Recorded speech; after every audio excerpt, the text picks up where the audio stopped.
Coming up on WFT's First at 5, the state continues to make efforts to strive for normalcy after Hurricane Milton. We have the latest. And in Gainesville, storm debris cleanup crews continue to pick up remaining damage in the area. Plus, we give you an inside look at the presidential candidates on the campaign trail. First at 5 starts right now. First at 5. From the University of Florida's College of Journalism and Communications, you're watching WUFT News. More than 24 hours after Hurricane Milton, the cleanup and recovery continues across Florida. Millions still left without power as crews work hour after hour to progress the recovery process. In the days before Milton, I-75 was packed with evacuees leaving the area of impact. But as you can see, I-75 is still busier than normal as recovery efforts still continue in much of the area. Welcome to WFT's First at 5. I'm Nicole Beltran. And I'm Alexis Vivanco. President Biden will travel to Florida Sunday to visit areas impacted by Hurricane Milton. Approximately 2.4 million Floridians are without power. The state of Florida restored more than 1.6 million accounts since. Landfall, nearly 1,200 individuals and over 140 animals have been rescued by urban search and rescue teams and the Florida National Guard. The State Assistance Information Line is now open and accepting calls 24/7 with English, Spanish, and Haitian Creole speakers available. You can call 1-800-342-3557 for help. In one of North Central Florida's hardest hit counties, Marion residents are feeling the lingering impacts of Milton's landfall. WUFT's Kade Sowers is live in Ocala with an update on the city's recovery after the storm. Utility crews are working round the clock to get the lights back on for thousands of customers in Marion County who are still without power due to Hurricane Milton. At its peak, around 70,000 were without power.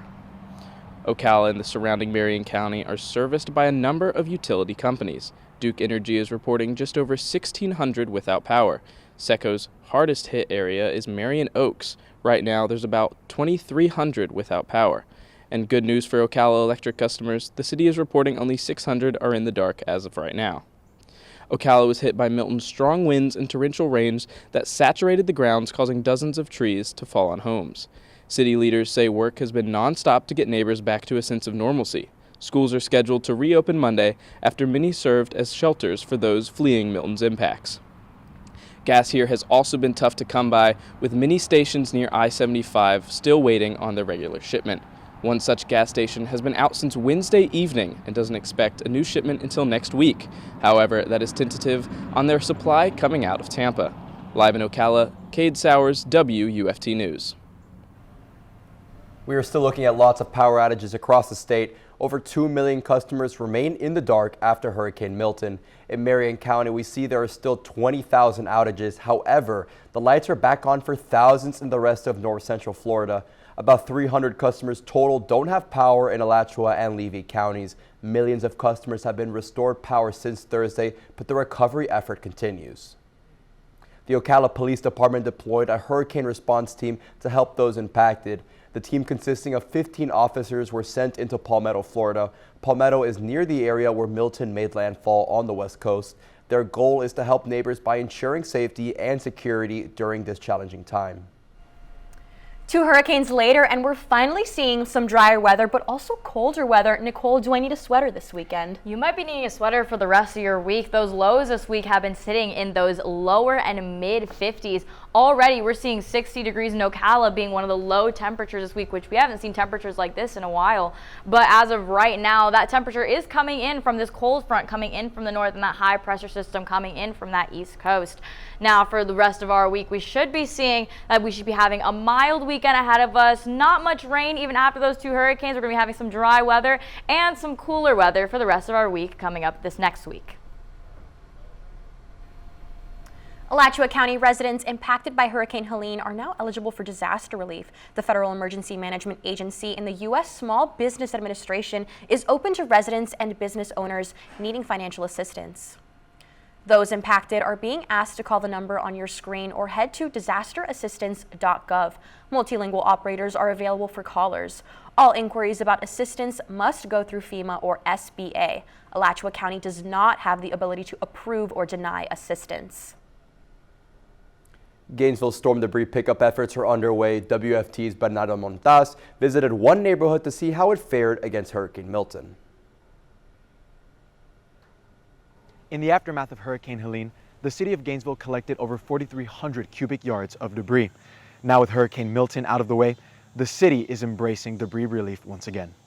Piles of tree branches litter neighborhoods like Ridgeview. Longtime residents like Jason Zierman have been hard at work rounding up debris. A Florida native, Zierman is no stranger to major hurricanes. Florida kind of prepares for these things, and I'm in civil engineering, and we design our streets and our buildings for these kind of events. City officials like Mayor Harvey Ward anticipate it'll take up to 3 weeks to clear all the debris. Amid concerns, he wants residents to be sure of one thing. We're doing the best we can. Bear with us. We're going to get it done. And Zierman knows it too. He says the debris pickup process will take a monumental effort. I understand they have a lot to do. If you just look down the road, every single house has a huge mountain of branches to pick up, so it's going to take a while. Only time will tell whether the city of Gainesville is able to fulfill its 3-week debris relief promise. Until then, we'll be sure to keep you updated. Live from Gainesville, Bernardo Montas, WUFT News.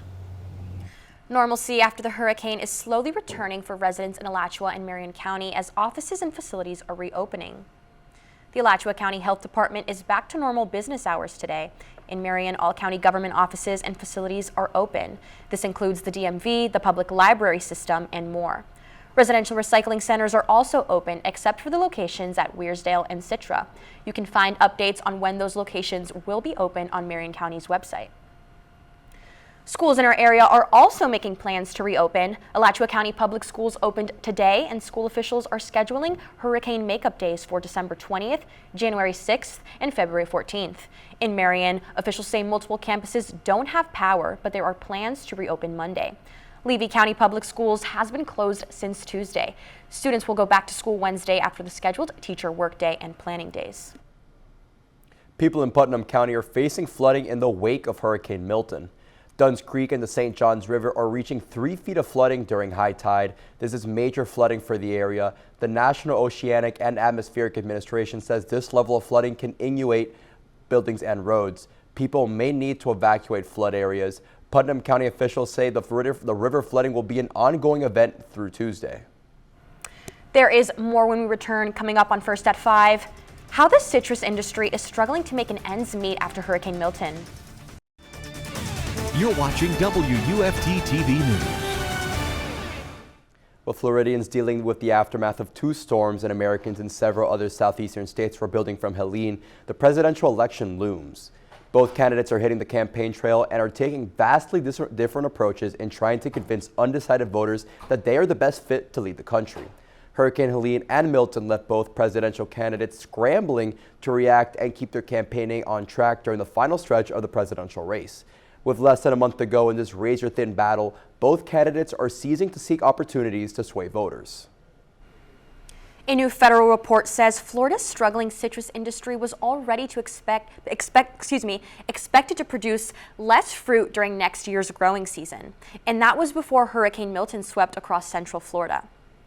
Based on surveys conducted in mid-September today, the USDA released a forecast for next season that showed an overall 16.8% decrease from last year. The industry has grappled for 2 decades with deadly citrus greening disease. Now, growers have to deal with the aftermath of Hurricane Milton, which made landfall Wednesday night in Sarasota County before crossing the state. There's a lot of fruit on the ground. What was promising to be a very hopeful season, we're pretty discouraged to see that much fruit blown off the trees, to see a massive hurricane like this come across the citrus region. Growers say it takes about 2 years for groves to recover from major storms, and many plantings after 2022's Hurricane Ian were just starting to take hold. Milton's projected effects won't be reflected until federal officials update the forecast in December. The Marion County Sheriff's Office is investigating a scamming network across Florida and North Carolina. Officials arrested Victor Lawrence September 30th on charges of organized fraud. Lawrence posed as an individual from Regions Bank Fraud Department and asked his victim to pay the IRS $18,000. He met the victim at a local restaurant to collect the cash, pressuring for more funds, totaling up to $43,500. Lawrence admitted to collecting the money for a larger criminal network across the state and North Carolina. The Alachua County Coalition for the Homeless and Hungry is looking for a new chief executive officer after John DeCarmine announced his resignation from the role. DeCarmine was an essential part of a 47% decrease in homelessness in Alachua County during his tenure. Grace appointed Vice President of Advancement John Thomas to the interim position, and the company will work closely with the two over the next few months to aid in hiring the next fit. I'll be telling you more about how those lower temperatures are going to hit you this week and what you could be expecting from the rest of these temperatures dropping into our following week. You're watching WUFT-TV News.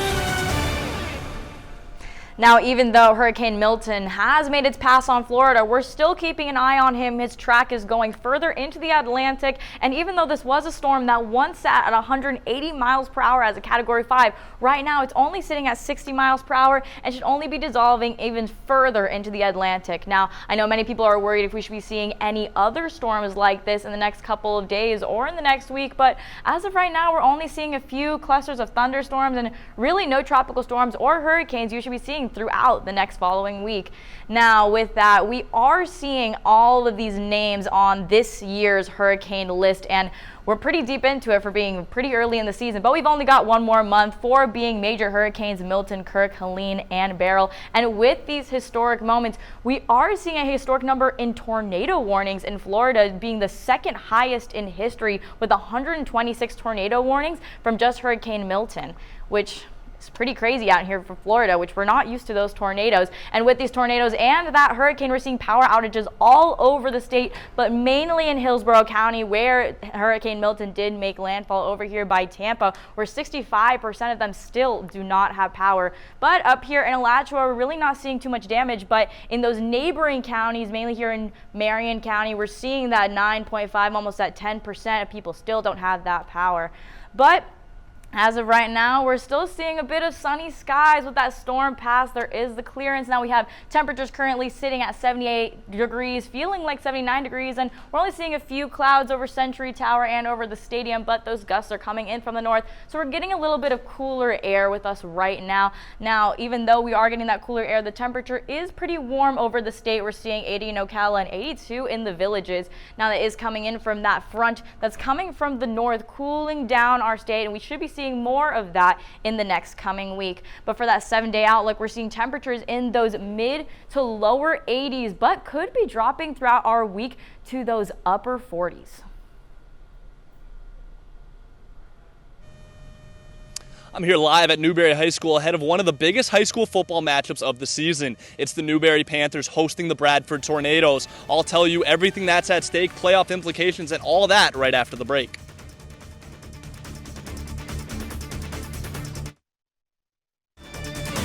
You're watching WUFT-TV News. Happy Friday, I'm Emilio Boutros here to give you an update on the world of sports. There are some exciting matchups happening under the Friday night lights. Taylor County will be at Chiefland. Keystone Heights will face off against Santa Fe. In the key game tonight, Bradford versus Newberry. WFT's Jamie Goldman is live at Newberry High School ahead of a big-time district matchup. Games circled on their calendar for a while as two of the area's best teams get ready to face off tonight. It's the Newberry Panthers getting ready to host the Bradford Tornadoes, and there's a lot at stake in this one as the winner of this game wins the district and gets an automatic bid to the playoffs. Bradford is also looking to stay undefeated on the season in this one, but it'll be one of their toughest tests of the season as Newberry's defense has been on fire, getting shutout wins in each of their previous 3 games. Kickoff for tonight's game is set for 7:30. I'm here live at Newberry High School. Jamie Goldman, WFT Sports.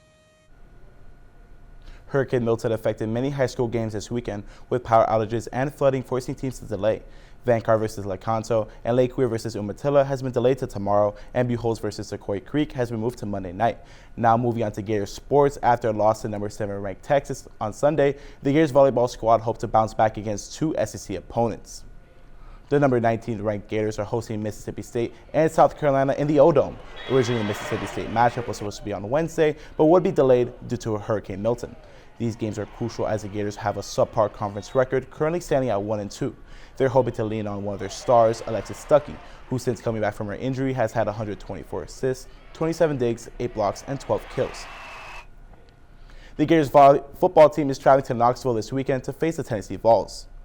The Gators have been on a roll recently with big wins over UCF and Mississippi State, but face a tough opponent with the Vols.